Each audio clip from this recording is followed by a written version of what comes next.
careful planning. On the other hand, a more civil picture, entry using dummy tickets. And after boarding and waiting for the head of state to get in, at exactly 11:11 a.m. East African time, the inaugural roll on the standard gauge railway began. And the excitement was alive and evident, cutting across the ages and social standing. Safari is very exciting. Why?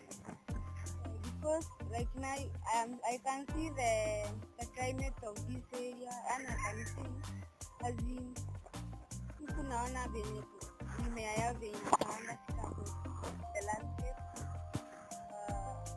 I've enjoyed the Gatos Pacific event because they're able to take photographs and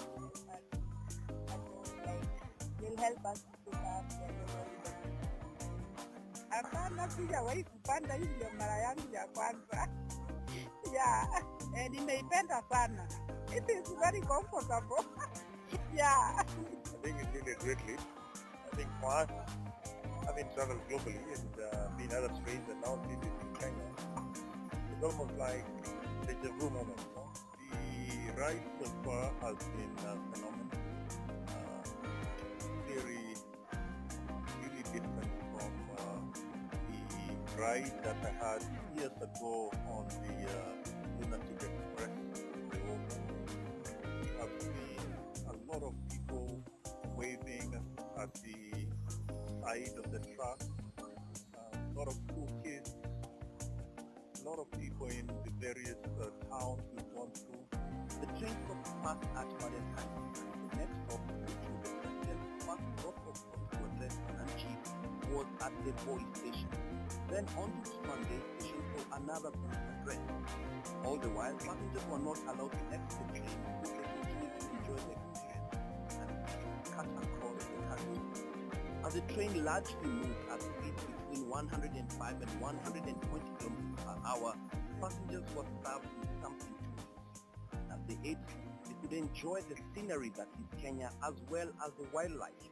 For some, it was the first time and so the fascination was even more, but for others, it may not have been, but nonetheless, they were excited. Oh, the scenery.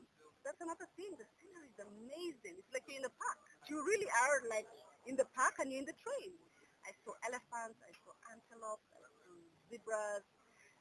It's been an amazing process. And you don't see them too far off. They're so close. The train's capacity is 1,260, and from the look of things, it was full to capacity. This excludes the staff, meaning that this is perhaps the biggest movement of passengers at once in Kenya's history. And after two other impromptu stopovers and food still being served, many marveled at the way alternative means of transport were clearly slower than the train. After one of his addresses, the head of state went to meet the children on board and then came and had a press briefing expressing his own feelings about the inaugural ride. But I actually feel grand. I think it's wonderful. A new experience. It's awesome. Yeah? So we can be in agreement that it's awesome. Yeah? And we are finally here in the county of Nairobi.